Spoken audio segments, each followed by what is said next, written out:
भगवते वासुदेवाय। ओम नमो भगवते वासुदेवाय। ओम नमो भगवते वासुदेवाय। ओम नमो भगवते वासुदेवाय। ओम नमो भगवते वासुदेवाय। ओम नमो भगवते वासुदेवाय। नारायणं नमस्कृत्य नारायणं नमस्कृत्य नरं चैव नरोत्तमं नरं चैव चैव नरोत्तमं नरोत्तमम् देवीं सरस्वतीं व्यासं देवीं सरस्वतीं व्यासं ततो जयमुदीरये। ततो जयमुदीरये नष्टप्रायेषु अभद्रेषु भद्रेषु नित्यं भागवत सेवया नित्यं भगवति सेवया भगवते उत्तमा श्लोके भगवती उत्तमा श्लोके भक्तिर्भवति नैष्ठिकी। भक्तिर्भवति भक्तिर्भवति नैष्ठिकी। हरे कृष्ण। आप सबका स्वागत है। हरे कृष्ण प्रभु जी, शब्द प्रणाम। तो स्तुति कंटिन्यू रखते हैं 34वें श्लोक से। सत्वं विशुद्धं श्रयते भवान् स्थितौ शरीरिणां श्रेय उपायनं वपुः वेद क्रिया योग तपः समाधिभिः तव अर्हणं येन जनः समीहते। मेरे साथ। सत्वं विशुद्धं श्रयते भवान् स्थितौ तत्त्वं विशुद्धं शयते भवान् स्थितौ शरीरिणां श्रेय उपायनं वपुः शरीरिणां श्रेय उपायनं वपुः वेद क्रिया योग तपः समाधिभिः वेद क्रिया योग तपः समाधिभिः तव अर्हणं येन जनः समीहते। तवार्हणं येन जनाः समीहते।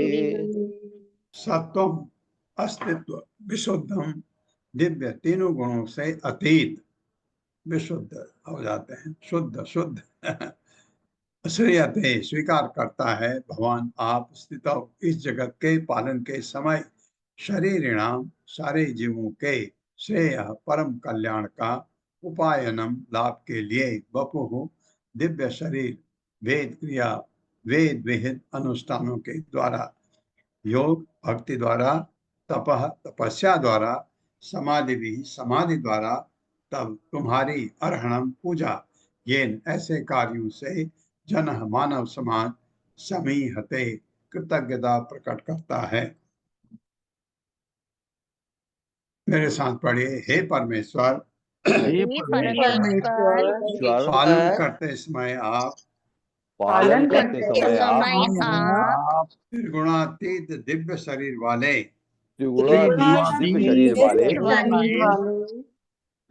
अनेक अवतारों को प्रकट करते हैं। हाँ, जो गुणातीत होते हैं। जब आप इस तरह प्रकट होते हैं तो जब आप इस तरह प्रकट हो जीवों को वैदिक कर्म जीवों को वैदिक कर्म यथा अनुष्ठान योग तपस्या समाधि आपके चिंतन में भावपूर्ण तल्लीनता में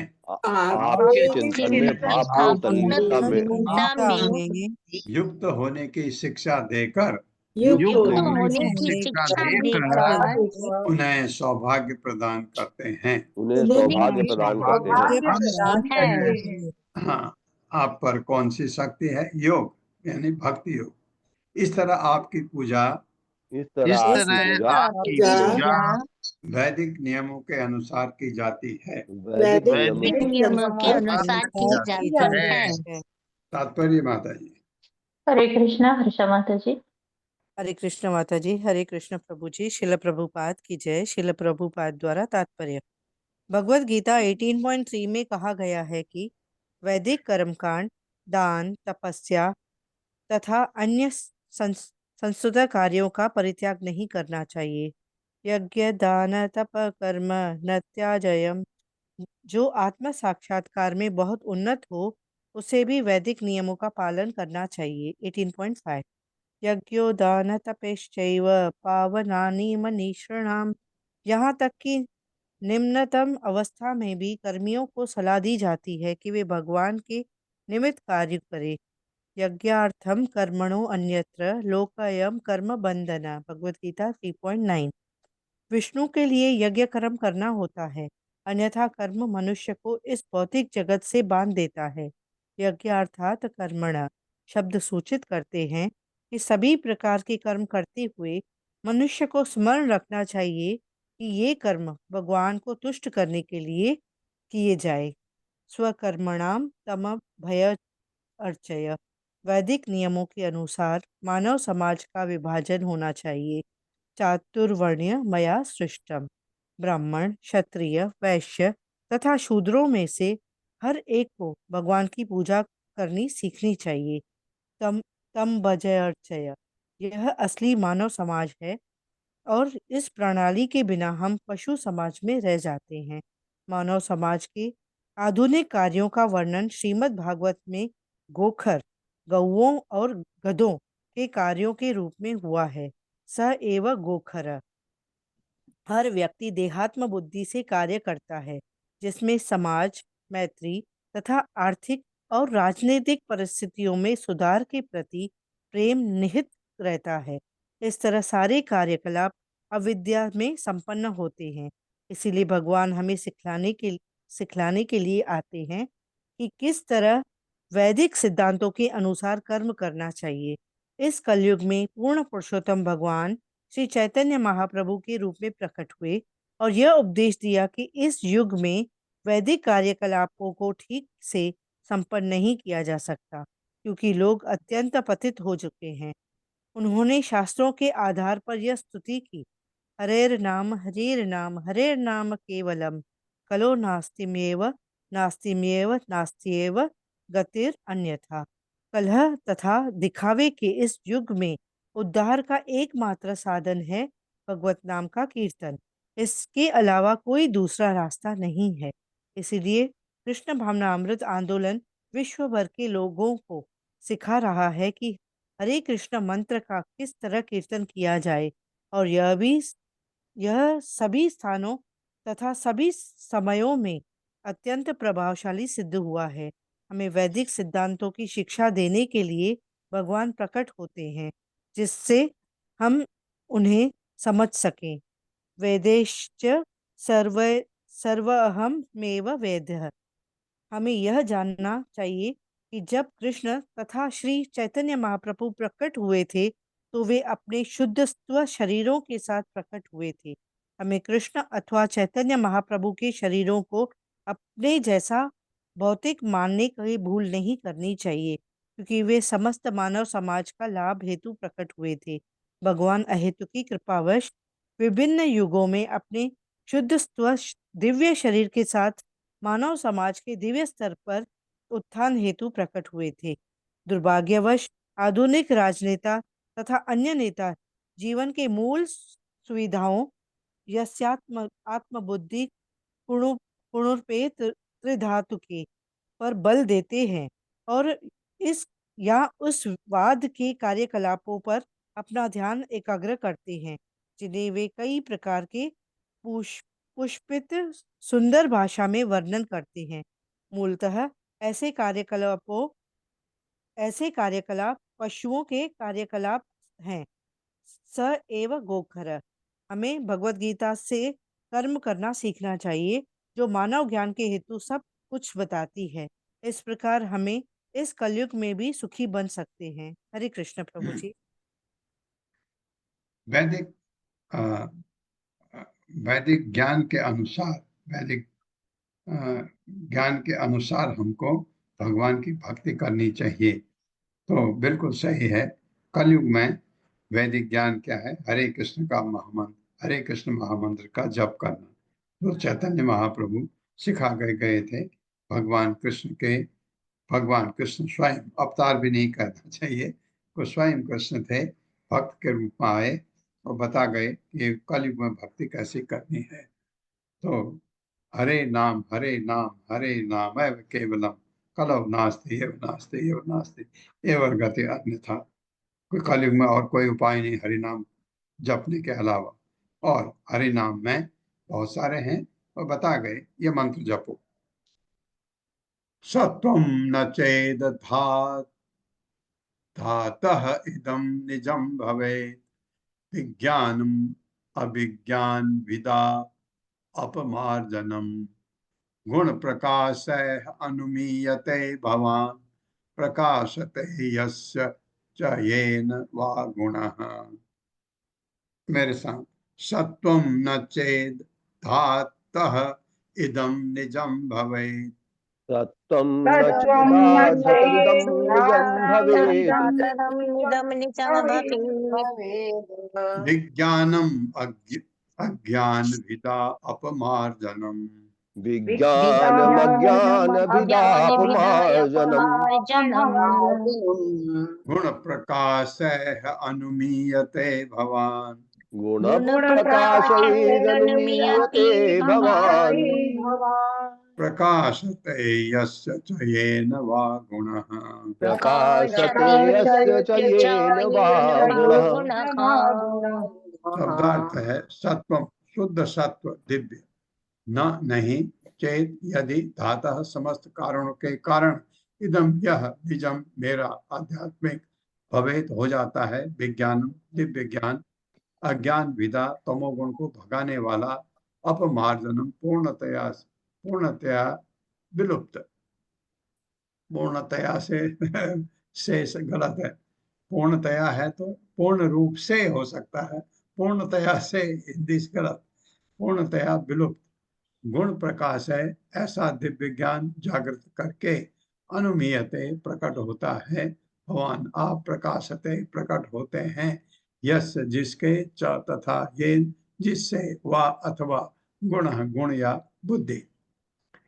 मेरे साथ, हे कारणों के कारण ईश्वर, हे कारणों के कारण ईश्वर, यदि आपका दिव्य शरीर गुणातीत न होता तो, यदि आपका दिव्य शरीर गुणातीत न होता तो मनुष्य पदार्थ तथा आध्यात्म के अंतर को न समझ पाता। मनुष्य पदार्थ तथा आध्यात्म के अंतर को न समझ पाता। आपकी उपस्थिति से ही, आपकी उपस्थिति से ही आपके दिव्य स्वभाव को जाना जा सकता है। आपके दिव्य स्वभाव को जाना जा सकता है। क्योंकि आप प्रकृति के नियंता हैं। क्योंकि आप प्रकृति के नियंता हैं। आपके दिव्य स्वरूप की उपस्थिति से, आपके दिव्य स्वरूप की उपस्थिति से प्रभावित हुए बिना आपके दिव्य स्वभाव को समझना कठिन है। आपके दिव्य स्वभाव को समझना कठिन है। दिव्य स्वभाव को नहीं समझ सकते अगर हम आपके दिव्य स्वरूप से प्रभावित न हों। कैसे? भक्ति से, भक्ति करके तभी समझ में आता है। तात्पर्य माता जी। हरे कृष्ण। राधा रती माता जी। हरे कृष्णा। शील प्रपात की जय। शील प्रपात द्वारा तात्पर्य कहा गया है, त्रिगुण विषया वेदा निस्त्रय गुणों भवार्जुना। अध्यात्म को बिना जाने बिना भगवान के दिव्य स्वभाव को नहीं जाना जा सकता। श्रीमद् भागवत में कहा गया है, अथापि ते देव पदाम्बुज द्वय प्रसाद लेशानुगृहीत एव हि जानाति तत्त्वं भगवन् महित्मनो न चान्येको पिचिरम विचिन्तयन्। भगवान की कृपा होने पर भी उन्हें समझा जा सकता है। भगवान की कृपा होने पर ही उन्हें समझा जा सकता है। प्रकृति के गुणों में स्थित रहकर हजारों वर्षों के चिंतन के बाद भी उन्हें नहीं समझा जा सकता। भगवान के असंख्य रूप रामादिमूर्तिषु कलानि यमेन तिष्ठन्। और यदि भगवान रामचंद्र, नृसिंह देव, कृष्ण तथा बलराम जैसे रूप दिव्य न होते तो अनंत काल से भक्तों द्वारा इनकी पूजा क्यों चली आ रही होती। भक्त्या माम विजानाति यावान यशवानि तत्त्वतः, भगवत गीता 18.55। जो लोग भगवान की उपस्थिति में अपने दिव्य स्वभाव को जागृत कर लेते हैं और भक्ति के नियमों का पालन करते हैं, वे ही भगवान कृष्ण, भगवान रामचंद्र तथा अन्य अवतारों को, जो इस भौतिक जगत के नहीं होते अपितु जनता के हितार्थ बैकुंठ से आते हैं, समझ सकते हैं। जो इस विधि का पालन नहीं करता वो प्रकृति के अनुसार मनमाने ढंग से ईश्वर के किसी रूप की कल्पना कर लेता है और भगवान के प्रति असली ज्ञान को कभी जागृत नहीं कर सकता। भक्त्या मामा भी जानाति या मान यश्चामि तत्ततः। कथन इस बात का द्योतक है कि भक्ति के विधानों के अनुसार भगवान की पूजा किए बिना दिव्य स्वभाव को जागृत नहीं किया जा सकता। भगवान की अनुपस्थित में भी मूर्ति पूजा भक्त के दिव्य स्वभाव को जागृत करने वाली है, जिससे भक्त भगवान के चरण कमलों में और अधिक अनुरक्त हो जाता है। कृष्ण के प्रादुर्भाव से भगवान की समस्त काल्पनिक मूर्ति कला का उत्तर मिल जाता है। प्रत्येक व्यक्ति अपने गुणानुसार भगवान के स्वरूप की कल्पना करता है। ब्रह्म संहिता में कहा गया है कि भगवान सबसे प्राचीन पुरुष हैं। इसलिए कुछ धार्मिक समुदाय ईश्वर को अत्यंत प्राचीन मानते हैं, अतः वे ईश्वर का आंकन एक अत्यंत वृद्ध पुरुष के रूप में करते हैं, किंतु उसी ब्रह्म संहिता में इसका विरोध हुआ है। यद्यपि ईश्वर समस्त जीवों में प्राचीन है, किंतु साथ ही वे नित्य युवा हैं। श्रीमद् भागवत में उनका यथार्थ वर्णन इस प्रकार हुआ। विज्ञानम अज्ञान भी मार्जनम। विज्ञान का अर्थ है ईश्वर का दिव्य ज्ञान। विज्ञान अनुभूत ज्ञान भी है। दिव्य ज्ञान तो शिष्य प्रणाली की परंपरा से उसी तरह ग्रहण किया जाता है जिस तरह ब्रह्मा ने कृष्ण के ज्ञान को ब्रह्म संहिता में प्रस्तुत किया है। ब्रह्म संहिता विज्ञान है जो ब्रह्मा द्वारा अनुभव किया गया दिव्य अनुभव है। इस तरह उन्होंने दिव्य धाम में कृष्ण की लीलाओं को तथा उनके स्वरूप को प्रस्तुत किया। अज्ञान विदा का अर्थ है जो समस्त प्रकार की कल्पनाओं का सामना कर सके। लोग अज्ञान वश भगवान के स्वरूप की कल्पना करते हैं। इस तरह उनकी कल्पनाओं के अनुसार कभी उनका स्वरूप होता है तो कभी नहीं भी होता है। लेकिन ब्रह्म संहिता में कृष्ण की प्रस्तुति एक विज्ञान है, विशिष्ट अनुभूत ज्ञान जिसे ब्रह्मा ने अनुभव करके प्रस्तुत किया और महाप्रभु चैतन्य ने स्वीकार किया। इसके विषय में किसी प्रकार का संदेह नहीं है। श्री कृष्ण का स्वरूप, श्री कृष्ण की बांसुरी, श्री कृष्ण का रंग सभी वास्तविकताएं हैं। यहाँ ये कहा गया है कि यह विज्ञानम सभी प्रकार के कल्पनाओं को सदा पराजित करने वाला है। इसीलिए देवताओं ने स्तुति की कि जब तक आप कृष्ण रूप में प्रकट नहीं होते तब तक ना तो अज्ञान विदा काल्पनिक ज्ञान की वह विद्या, ना ही विज्ञानम की अनुभूति होती है। अज्ञानाभि दाप मार्जनम, आपके प्राकट्य से अज्ञान की कल्पना लुप्त हो जाएगी और ब्रह्मा जी जैसे महाजनों का असली अनुभूत ज्ञान स्थापित हो सकेगा। लोग 3 गुणों से प्रभावित होकर अपनी प्रकृति के अनुसार विभिन्न प्रकार के ईश्वर की तो कल्पना करते हैं। इस तरह ईश्वर को विभिन्न प्रकारों से प्रस्तुत किया जाता है, किंतु आपके प्राकट्य से इसका सत्यापन हो जाएगा कि ईश्वर का असली स्वरूप क्या है। निर्विशेषवादी सबसे बड़ी भूल ये सोचने की करते हैं कि जब भगवान अवतरित होते हैं तो सतोगुणी पदार्थ का रूप स्वीकार करते हैं। वस्तुतः कृष्ण या नारायण का स्वरूप किसी भी भौतिक विचार से परे होता है। यहाँ तक कि सबसे बड़े निर्विशेषवादी शंकराचार्य ने भी स्वीकार किया है कि नारायण परो अव्यक्त, ये भौतिक सृष्टि अव्यक्त द्वारा की जाती है और कृष्ण किसी भी भौतिक विचार से परे हैं। श्रीमद् भागवतम में इसे ही शुद्ध सत्व या दिव्य कहा गया है। भगवान सतोगुणी नहीं है क्योंकि वे भौतिक सतोगुण पद से ऊपर है। वे सच्चिदानंद स्वरूप है। देवताओं ने स्तुति की, हे प्रभु, जब आप विभिन्न अवतारों में प्रकट होते हैं तो परिस्थितियों के अनुसार भिन्न भिन्न नाम तथा स्वरूप धारण करते हैं। आपका नाम भगवान कृष्ण है क्योंकि आप सर्व आकर्षक हैं। आप श्याम सुंदर कहते हैं क्योंकि आपका सौंदर्य दिव्य है। श्याम का अर्थ सांवला है। फिर भी वे कहते हैं कि आप हजारों कामदेवों से भी अधिक सुंदर हैं, कंदर्प कोटि कमनीय। यद्यपि आप श्याम मेघ जैसे रंग वाले हैं किंतु आप परम ब्रह्म हैं। अतएव आपका सौंदर्य कामदेव के कोमल शरीर से भी अधिक आकर्षक है। आप कभी कभी गिरधारी कहलाते हैं क्योंकि आपने गोवर्धन पर्वत को उठाया था। आप कभी कभी नंद नंदन या वासुदेव या देवकी नंदन कहलाते हैं क्योंकि आप महाराज नंद देव की तथा वसुदेव के पुत्र रूप में होते हैं। निर्विशेषवादी सोचते हैं कि आपके अनेक नाम या स्वरूप आपके कार्य विशेष की अनुसार होते हैं क्योंकि वे आपको भौतिक दृष्टि से देखते हैं। हे भगवान, आपको समझने की विधि ये नहीं है कि आपके परम स्वभाव, रूप या कार्यकलापों की कल्पना की जाए। भक्ति में संलग्न होने पर ही आपके स्वभाव, आपके देव स्वरूप, नाम तथा गुण को समझा जा सकता है। वास्तव में जिसे आपके चरण कमलों की सेवा करने में तनिक भी रुचि होती है वो आपके देव स्वभाव, रूप तथा गुण को समझ सकता है।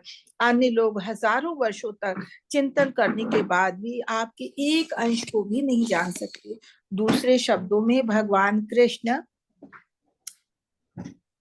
कभी भी अभक्तों की समझ में नहीं आते क्योंकि कृष्ण का वास्तविक स्वरूप योग माया के आवरण से ढका है। भगवत गीता से 7.25 में पुष्टि होती, ना हम प्रकाशा सर्वस्य। मैं हर एक को दर्शन नहीं देता। जब कृष्ण आए तो वे कुरुक्षेत्र की युद्ध भूमि में वास्तव में उपस्थित हुए और सबों ने उन्हें देखा, किंतु सभी लोग ये नहीं समझ पाए थे कि वे भगवान हैं।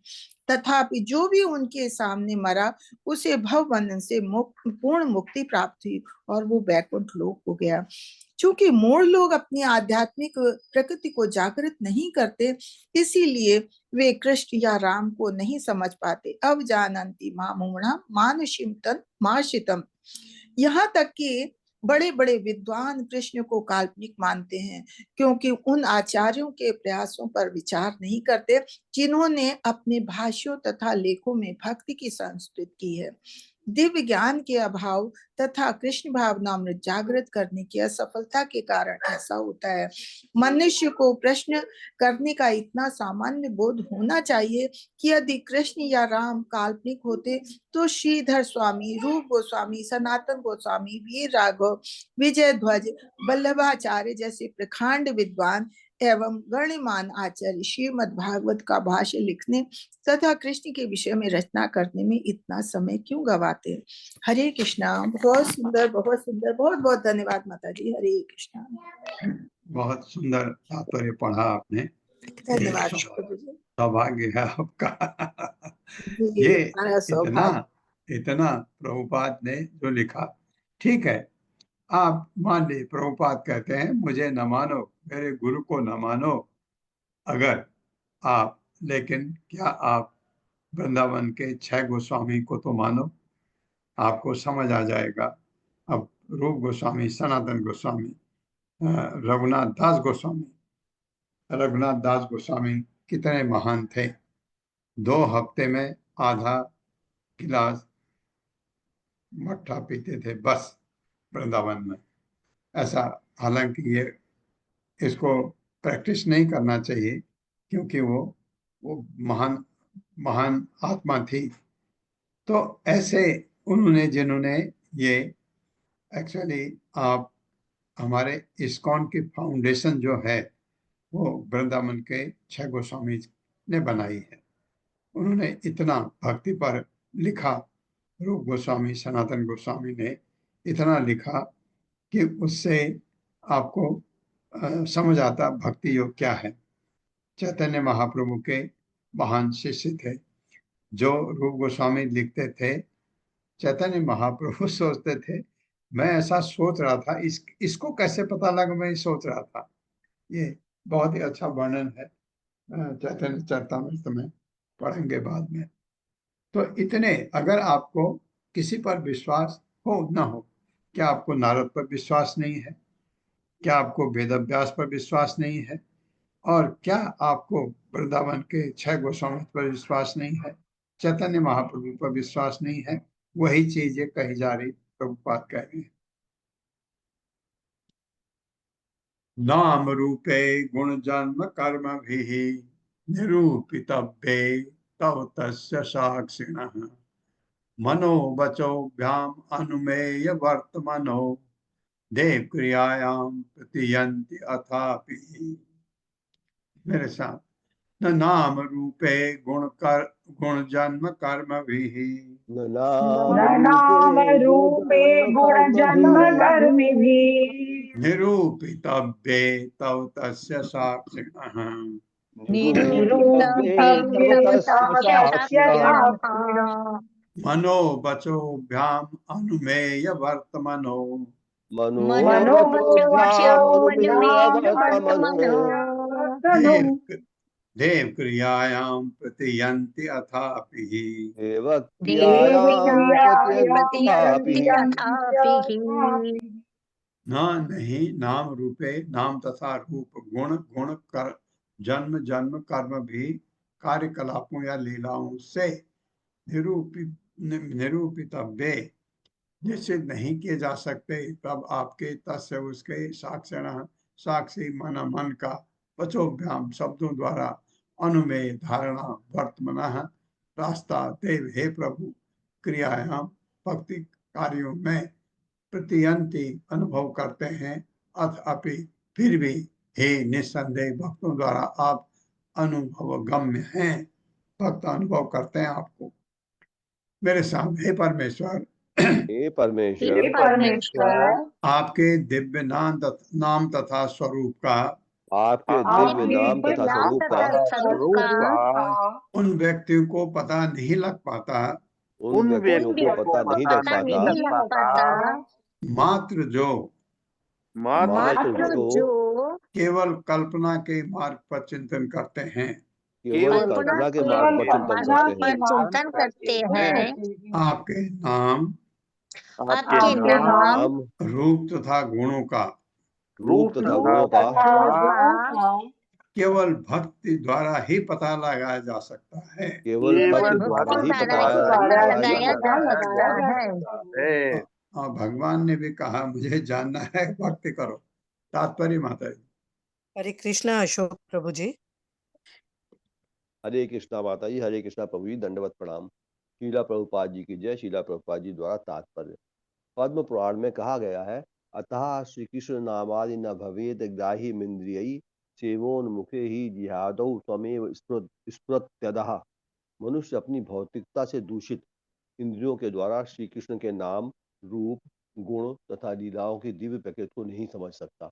जब वो भगवान के प्रति दिव्य सेवा भाव से संतृप्त हो जाता है, तभी उसे भगवान के दिव्य नाम, रूप, गुण तथा लीलाएं प्रकाशित होती हैं। क्योंकि कृष्ण और उनके नाम, रूप तथा कार्यकलाप सभी दिव्य है, अतः सामान्य व्यक्ति या जिन्हें अत्यल्प ज्ञान है वे उन्हें नहीं समझ सकते। अभक्त विद्वान तक कृष्ण को काल्पनिक मानते हैं। यद्यपि तथाकथित विद्वान एवं भाष्यकार कृष्ण को ऐसा ऐतिहासिक पुरुष नहीं मानते जो महाभारत में अंकित कुरुक्षेत्र के युद्ध स्थल में उपस्थित थे, फिर वे भगवद गीता तथा अन्य ऐतिहासिक ग्रंथों पर भाष्य लिखने को बाध्य होते हैं। सेवान मुखे ही जिव्यादो स्वमेव स्मृत्यदः। कृष्ण की पूर्ण भावना भावित सेवा में प्रवृत्त होने पर ही कृष्ण के नाम, रूप, गुणों तथा कार्य स्वतः प्रकाशित होते हैं। इसकी पुष्टि कृष्ण के ही शब्दों में भगवद गीता द्वारा होती है। भक्त्या मामभिजानाति यशश्चास्मि तत्त्वतः ततो माम तत्त्वतो ज्ञात्वा विशते तदनंतरम। केवल भक्त के द्वारा भगवान को यथा रूप में जाना जा सकता है। इस तरह कृष्ण भावना भावित होने पर ही भगवत धाम में प्रवेश किया जा सकता है।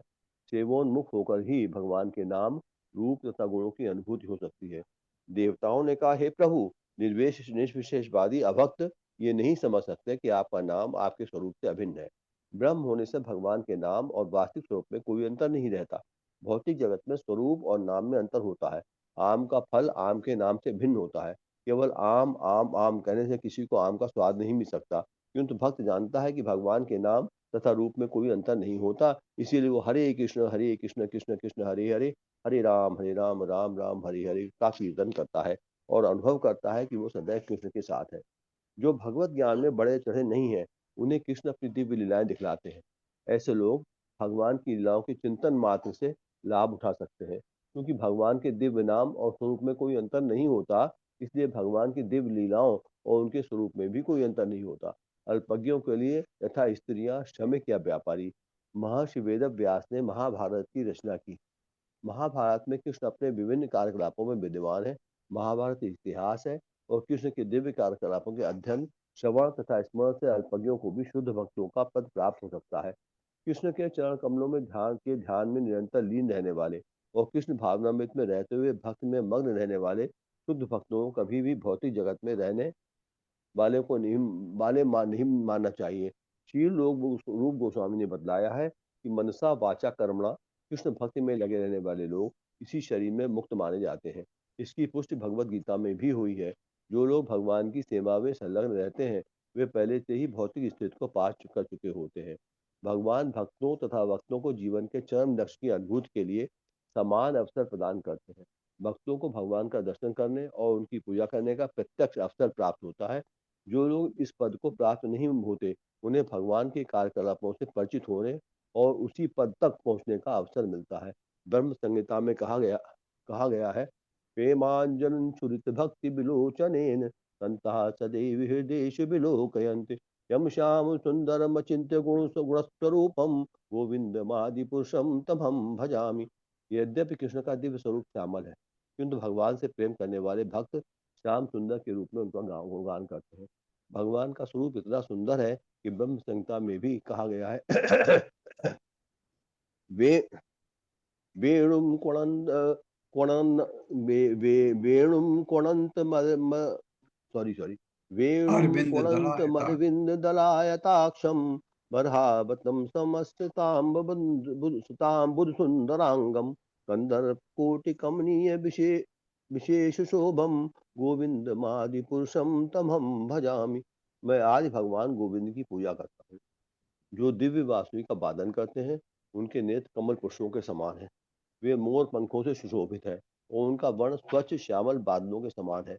उनका ये स्वरूप करोड़ों कामदेवों को लजाने वाला है। भगवान का ये सौंदर्य उन भक्तों को द्वारा देखा जाता है जो उनसे प्रेम करते हैं। वे भक्त जिनकी आंखों में भगवत प्रेम रूपी अंजन लगा रहता है, वे मानजन श्रुतरित भक्ति विलोचनेन। भगवान को गिरधारी या गिरभरधारी भी कहा जाता है, क्योंकि कृष्ण ने भक्तों के लिए गोवर्धन पर्वत उठा लिया था। अतः भक्तगण उनकी अचिंत शक्ति की प्रशंसा करते हैं, किंतु अभक्तगण भगवान की अचिंत शक्ति को देख करके भी उनके कार्यकलापों को काल्पनिक मानते हैं। एक भक्त और अभक्त में यही अंतर होता है। अभक्तगण भगवान को कोई नाम नहीं दे सकते, फिर भी वे श्याम सुंदर तथा गिरधारी कहलाते हैं।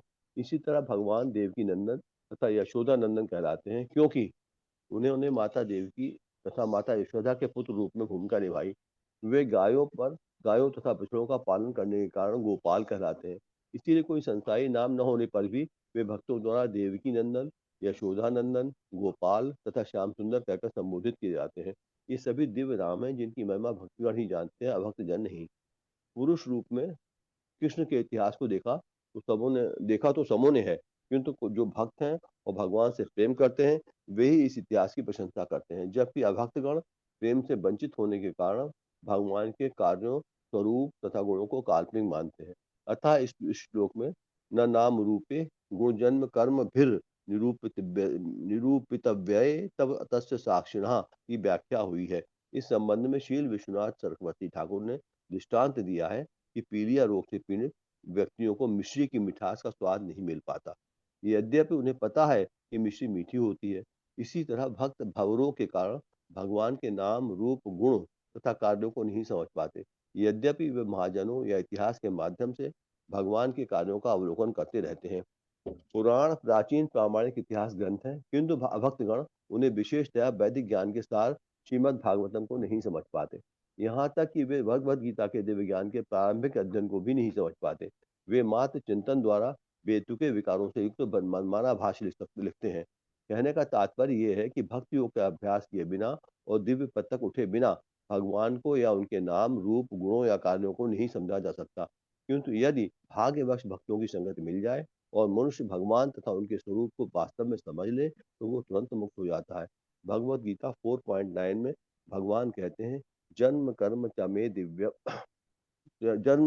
मे दिव्यम एवं यो वेति तत्वतः त्यक्त्वा देहम पुनर्जन्म नहीं मामेति सो अर्जुन। हे अर्जुन, जो मेरे प्राकट्य तथा कर्मों की दिव्य प्रकृति को नहीं जानता, वो इस शरीर को त्यागने के बाद इस भौतिक जगत में पुनः जन्म नहीं लेता, अपितु मेरे दिव्य धाम को प्राप्त होता है। इसलिए शील रूप गोस्वामी ने कहा है कि भगवान के प्रति स्नेह तथा प्रेम से भक्तगण अपने शब्द द्वारा उनसे अपने मन की बात व्यक्त करते हैं, क्योंकि अन्य लोग ऐसा नहीं कर पाते, जैसा कि भगवद गीता में पुष्टि की गई है। भक्त्या माम भिजानाति यावान यशश्चास्मि तत्वतः। हरे कृष्ण प्रभु, हरे कृष्ण माता जी। धन्यवाद, दंडवत प्रणाम। किसने कहा है? रूप गोस्वामी ने। मान लो भगवान के प्रति स्नेह तथा प्रेम से भक्तगण अपने शब्द द्वारा उनसे अपने मन की बात व्यक्त करते हैं। भगवान से आप बात करते हैं ना, मैं ऐसा कर रहा हूँ, ये कर रहा हूँ, तो आप मेरे लिए ये कर दो, बात करते हैं ना भगवान से। ये भक्ति में ऐसा होता है। अभक्त ये सब चीजों को काल्पनिक समझते हैं, ये उनका दुर्भाग्य है। श्रवणं गृहं संस्मरणं यत् संस्मरणं च चिन्तयन् नामानि रूपाणि च मंगलानि ते क्रियासु यः त्वच्चरण चरणारविन्दयो आविष्ट चेतान भवाय कल्पते। मेरे साथ श्रवण घृणन संस्मरण च चिंतयन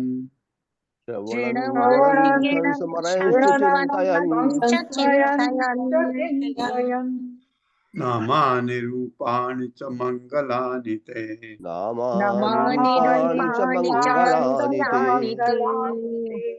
क्रियासु यः त्वच्चरण अरविन्दयो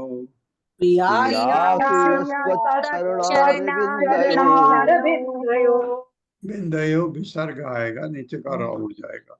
आविष्ट चेतान भवाय कल्पते।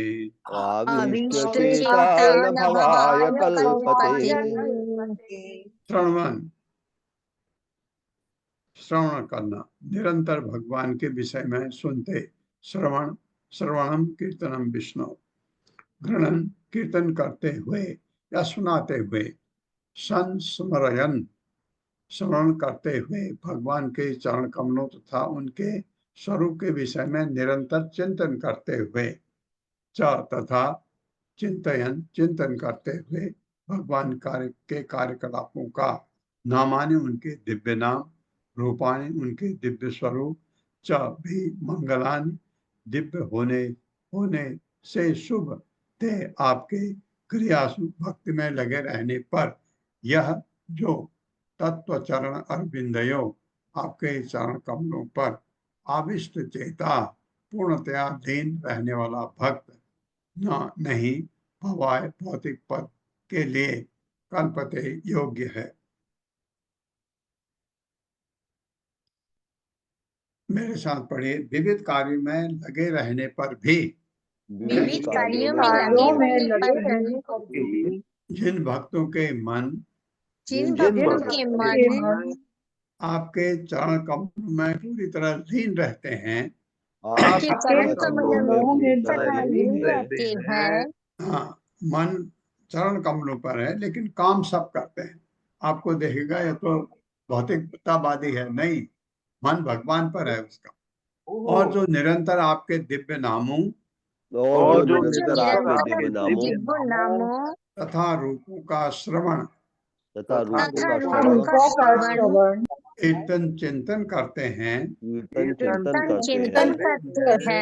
तथा अन्य को स्मरण कराते हैं, तथा अन्यों को स्मरण कराते हैं वे सदैव दिव्य पद पर स्थित रहते हैं। वे सदैव दिव्य पद पर स्थित रहते हैं। उपस्थित रहते हैं। हाँ, जैसे प्रभुपाद करते थे या प्रभुपाद के शिष्य जैसे करा रहे हैं, वो दिव्य पद पर है और इस प्रकार से पूर्ण पुरुषोत्तम भगवान को समझ सकते हैं। और इस प्रकार से पूर्ण पुरुषोत्तम पूर्ण भगवान को समझ पुरुषोत्तम सकते भगवान को हैं। समझ सकते हैं। तात्पर्य माता जी। हरे कृष्णा ललिता माता जी। हरे कृष्णा माता जी। हरे कृष्णा प्रभु जी। श्रील प्रभुपाद जी की जय। तात्पर्य श्रील प्रभुपाद जी के द्वारा इस श्लोक में बताया गया है कि भक्ति योग का किस तरह अभ्यास किया जा सकता है। श्रील रूप गोस्वामी ने कहा है कि जिस किसी के मन से, वचन से तथा कर्म से कर्मणा मनसा गिरा भगवान की सेवा में अपना जीवन समर्पित कर दिया है, इहा यस्य हरेर दास्ये, वह चाहे जीवन की किसी भी स्थिति में क्यों न हो, निखिला स्वप्न वस्थासु, वह बद्ध न होकर मुक्त हो जाता है। जीवन मुक्तः स उच्यते, ऐसा भक्त भौतिक शरीर धारण करते हुए भी आध्यात्म में स्थित होता है। नारायण पराः सर्वे न कुतश्चन विभ्यति, दिव्य कार्यों में लगे रहने के कारण वह भौतिक देहधारी बनने से भयभीत नहीं होता। भागवतम 6.17.28। इस जीवन मुक्त अवस्था का दृष्टांत प्रस्तुत करते हुए श्री चैतन्य महाप्रभु ने प्रार्थना की है, मम जन्मानि जन्मनीश्वरे भवतात् भक्ति रहेतु की त्वयि। मैं तो जन्म जन्मांतर केवल आपकी अहेतु की भक्ति की कामना करता हूँ। शिष्टाष्टकम 4। यदि भगवान की इच्छा से कोई भक्त इस भौतिक जगत में जन्म लेता भी है तो भी उसकी भक्ति में अवरोध नहीं आता। जब राजा भरत से भूल हो गई थी और अगले जन्म में वे हिरण बन गए थे, उनकी भक्ति में अवरोध नहीं आया, यद्यपि उन्हें उपेक्षा के लिए थोड़ा दंड मिला। नारद मुनि कहते हैं कि यदि कोई भक्ति पद से च्युत भी होता है तो उसका विनाश नहीं होता, किंतु अभक्तों का सर्वनाश हो जाता है क्योंकि वे भक्ति नहीं करते। इसलिए भगवत गीता 9.14 में स्तुति की गई है कि मनुष्यों को चाहिए कि कम से कम हरे कृष्ण महामंत्र का कीर्तन तो किया करें। सततम कीर्तयन्तो मां यतन्तश्च दृढव्रताः नमस्तस्यन्तस्य मां भक्त्या नित्ययुक्ता उपासते। महात्मा लोग सदैव मेरे यश का कीर्तन करके दृढ़ संकल्प पूर्वक प्रयास करके मेरे समक्ष नतमस्तक होकर भक्ति पूर्वक मेरी पूजा करते हैं। मनुष्य को चाहिए कि 9 प्रकार की भक्ति योग का परित्याग न करे। श्रवणम, कीर्तनम, विष्णु स्मरणम, पाद सेवनम। इसमें से सबसे महत्वपूर्ण विधि है गुरु, साधु तथा शास्त्र से श्रवण करना, यानी श्रवणम। साधु शास्त्र गुरु वाक्य, साधु शास्त्र गुरु वाक्य चित्त ते करिया ऐक्य। हमें अभक्तों की टीकाएं तथा व्याख्याएं नहीं सुननी चाहिए, क्योंकि श्रील सनातन गोस्वामी ने पद्म पुराण में उदाहरण के लिए देते हुए इसका निषेध किया है। अवैष्णव मुखो अवैष्णव मुखोद्गीर्णं पुतः हरिकथामृतं श्रवणं नैवं कर्तव्यं सर्पोष्टिष्ट यथा पयः।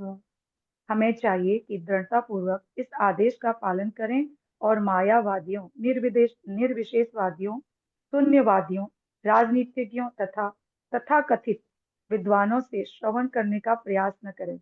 हमें ऐसे अशुभ संग से पूरी तरह बचते हुए शुद्ध भक्तों से ही सुनना चाहिए। इसलिए श्रील रूप गोस्वामी ने कहा है, श्री गुरु पदाश्रय, अर्थात मनुष्य को चाहिए कि शुद्ध भक्त के चरण कमलों की शरण खोजे, क्योंकि वही गुरु बन सकते हैं। श्री चैतन्य महाप्रभु का उपदेश है कि जो भगवत गीता के आदेशों का दृढ़ता पूर्वक पालन करता है वही गुरु है। यारे देखा तारे कहे कृष्ण उपदेश, चैतन्य चरितामृत मध्य 7.128। वाव दूक या मदारी या जादूगर कभी गुरु नहीं होता। गुरु तो वह है जो भगवत गीता प्रस्तुत करता है, कृष्ण के उपदेशों को यथारूप में प्रस्तुत करता है। श्रवण बहुत महत्वपूर्ण है, अतः वैष्णव, साधु, गुरु तथा शास्त्रों से ही श्रवण करना चाहिए। इस श्लोक का क्रियासु शब्द महत्वपूर्ण है। इसका अर्थ है शारीरिक श्रम द्वारा या कार्य द्वारा मनुष्य को भगवान की व्यवहारिकता सेवा व्यवहारिक सेवा करनी चाहिए। हमारे कृष्ण भावनामृत आंदोलन में हमारा सारा कार्य कृष्ण साहित्य के वितरण पर केंद्रित रहता है। यह अत्यावश्यक है कि किसी के पास भी पहुंचकर उससे कृष्ण साहित्य पढ़ने के लिए प्रेरित किया जा सकता है, जिससे भविष्य में वह भक्त बन सके। इस श्लोक में ऐसे ही कार्यों की संस्तुति की गई है। क्रियासु यस यत्स्वश्च राण विंदरो, ऐसे कार्य भक्त को भगवान के चरण कमलों का सदा स्मरण दिलाते रहेंगे। कृष्ण विषयक वस्तुओं के वितरण में चित्त एकाग्र करके करने से हमें कृष्ण में लीन हम मनुष्य कृष्ण में लीन रहता है, यही समाधि है। हरे कृष्ण प्रभु जी, धन्यवाद। बहुत अच्छा। समाधि है हमेशा हर काम भगवान कृष्ण के लिए किया जाए तो मन हमेशा उनके चरणारविंद पर स्थित हो गया, यही समाधि है। समाधि का मतलब आप हमेशा एक ही चीज पर अपना मन टिकाए हुए हैं। ये सबसे बड़ी बात जो इसमें प्रभुपाद ने कही है कि सुनिए, भक्त से संग करिए भक्त का, और ये चीज आप कैसे कर सकते हैं? आप एक काम तो आपका पक्का है, प्रभुपाद को सुनते हैं, जो हम नित्य सुबह रोज 8 बजे जो भी हम पढ़ रहे हैं प्रभुपाद बोल रहे हैं। आप प्रभुपाद को आज जब ये स्क्रीन आपके सामने है, आप पढ़ रहे हैं, वहां उसके पीछे प्रभुपाद की मूर्ति आपको नजर आनी चाहिए, वही बोल रहे हैं इस चीज को। हालांकि प्रभुपाद इंग्लिश में बोले थे, लेकिन के उसका हिंदी ट्रांसलेशन है, कहीं कहीं पर छोट छोट मिस्टेक है। नहीं, फिर भी हम जिन्होंने ये कार्य किया हमारे लिए हिंदी में अनुवाद करने का, उनको हम तहे दिल से धन्यवाद करते हैं। उनके चरणों में अपना सिर झुकाते हैं, नतमस्तक होते हैं, क्योंकि हम पढ़ पा रहे हैं। तो प्रभुपाद को हम सुन रहे हैं, ये काम तो आपका बिल्कुल, एक काम तो बिल्कुल सही हो गया।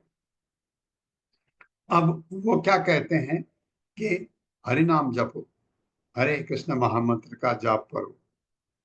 तो आप ये करिए, प्रभुपाद ने कहा कम से कम 16 माला जपो। प्रभुपाद ने कहा है, वही उनके जो शिष्य हैं जिनसे हम दीक्षा लेते हैं वो भी यही कहते हैं। वो माला में जप करके हमको दे देते हैं, बेटा जपो, जिंदगी भर 16 माला जपो। 16 माला जपना प्रभुपाद ने किया। ये भगवान के ये चैतन्य महाप्रभु ने जप के लिए कहा था, ये नहीं कहा कितने जपो, क्योंकि आपको भौतिक जगत में कार्य भी करना है। प्रभुपाद ने ये 16 माला जो है, उन्होंने ये कहा है प्रमाणिक है, तो उन्होंने कह दिया प्रमाणिक है, हमने मान लिया कि हमारे गुरु हैं प्रभुपाद, जगत गुरु। और क्या कहा प्रभुपाद ने कि 4 पाप कर्म मत करो। अगर पाप कर्म करते हो तो जप मत करो। अगर आप मांस खाते हैं तो जप करने का कोई फायदा नहीं। तो मांस नहीं खाना, नशा नहीं करना, पराई स्त्री या पुरुष से शारीरिक संबंध नहीं रखना, ये चीज। और आपको और क्या रह गया? तीसरा, चौथा, नशा नहीं करना, जुआ नहीं खेलना, जुआ नहीं खेलना, जुआ नहीं खेलना। चार ये 4, जहां तक मैं समझता हूँ, माताओं के लिए तो कोई उनमें तो ये 4 गुण होते हैं। पुरुषों में अवगुण होते हैं, नशा भी करते हैं, ये उनके लिए ये। अब क्या करें, उनको नशा कर रहे हैं तो जप करने का कोई फायदा नहीं है।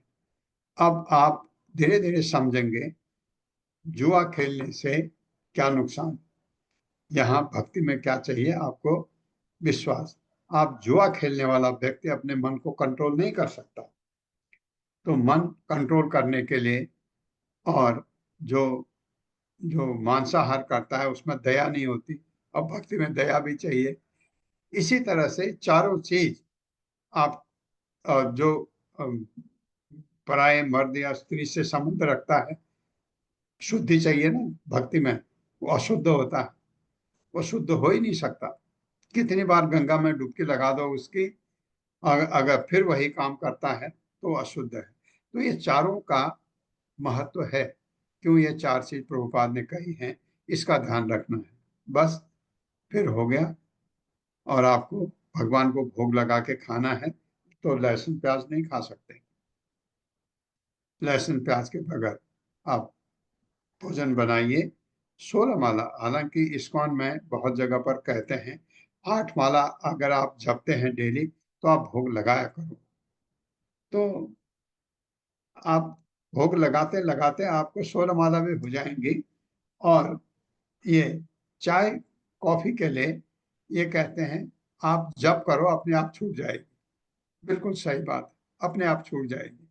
आपको लगेगा अरे मैं इतना तो कर चुका या इतना तो कर चुकी, इतना भी नहीं कर सकती, अपने आप छूट जाएगा। जप करिए। चाय कॉफी के लिए जो नहीं रह सकते हैं कंटिन्यू करिए, लेकिन जप करिए, जप करेंगे तो अपने आप छूट जाएगा। ये श्लोक हो पाएगा? हाँ, हो पाएगा। दिष्ट्या हरे अस्या भवतः पदो भुवो भारो अपनीतः तौ जन्म नेशितुः दिष्ट्यांकिता तत्पदकः सुशोभनैः द्रक्ष्याम गाम द्याम च तब अनुकंपिताम। मेरे साथ, दिष्ट्या हरे अस्या भवनः पदो भुवो दृष्ट्या भवतो पदो भुवो भारो अपनीतः तव जन्म भारोपनीतस्तव जन्मनेशितुः दिष्ट्यांकिता त्वत्पदकः सुशोभनैः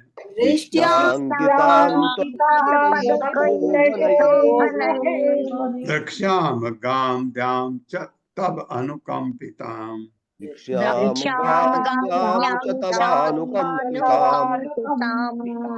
निश्चय भाग्यवश, अरे हे भगवान, ये स्तुति चल रही है देवकी के गर्भ में है भगवान, और उस कमरे में अदृश्य रूप से गए हैं देवता लोग। अच्छा, इस संसार के भवतः आपके पद स्थान का, भुवः इस धरातल पर, भारः असुरों द्वारा उत्पन्न बोझ, अपनीतः दूर हुआ, तब आपके जन्मना अवतार लेने से, इसे तो सबके नियंता आप, दिष्ट्या तथा भाग्य से, अंकिताम चिन्हित, त्वत्पदकः आपके चरण कमलों से, सुशोभनैः शंख चक्र पद्म तथा गदा चिन्हों से अलंकृत, द्रक्ष्याम हम देखेंगे, गाम इस पृथ्वी पर, द्याम च तथा स्वर्ग में भी, क्योंकि देवता लोग तो स्वर्ग से आए, तब अनुकंपिताम हम पर आपकी अहेतु की कृपा होने से। मेरे साथ पढ़िए, हे प्रभु, हे प्रभु, हम भाग्यशाली हैं कि हम भाग्यशाली हैं कि आपके प्राकट्य से आपके प्राकट्य से इस धरा पर असुरों के कारण जो भारी बोझा है, असुरों के कारण जो भारी बोझा है, हाँ भारी बोझ है होना चाहिए, वो शीघ्र ही दूर हो जाता है, दूर हो जाता है। निसंदेह हम अत्यंत भाग्यशाली हैं, निसंदेह हम भाग्यशाली हैं, क्योंकि हम इस धरा में, क्योंकि हम तथा स्वर्गलोक में भी आपके चरण कमलों को अलंकृत करने वाले अलंकृत करने करने वाले वाले शंख शंख चक्र चक्र पद्म तथा पद्म गदा के चिन्हों को देख सकेंगे। शंख शंख चक्र चक्र पद्म पद्म तथा तथा गदा गदा के के चिन्ह चिन्ह को देख सकेंगे। सकेंगे। हाँ, ये कह रहे हैं देवता लोग कि हम भाग्यशाली हैं। और मैं सोचता हूँ हम जो इस क्लास में बैठे हैं हम उनसे भी भाग्यशाली हैं। क्यों? क्योंकि हम प्रभुपाद के चरणों पर हैं। प्रभुपाद ने हरि कहा है ओम। ये करो मैं तुमको ले जाऊंगा वैकुंठ। तो हम प्रभुपाद के चरणों पर हैं। तात्पर्य श्री प्रभुपाद की जय हो। सब प्रभु जी को प्रणाम। श्री भगवान के चरण कमलों के तलवे शंख चक्र गदा तथा पद्म के चिन्हों से अंकित होते हैं। साथ ही ध्वजा ब्रज भी अंकित रहते हैं।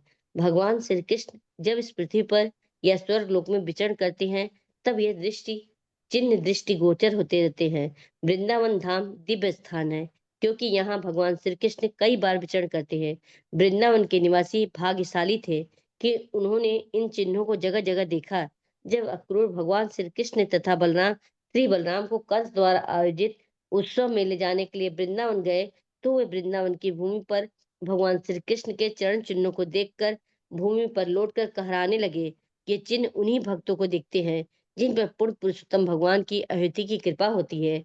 तवानुकंपिताम देवतागण केवल इसलिए हर्षित नहीं थे कि श्री भगवान असुरों को भार दूर कर देंगे, अपितु इसलिए कि वे श्री भगवान के चरणों पर अंकित चिन्हों को भी भूमि पर देख सकेंगे।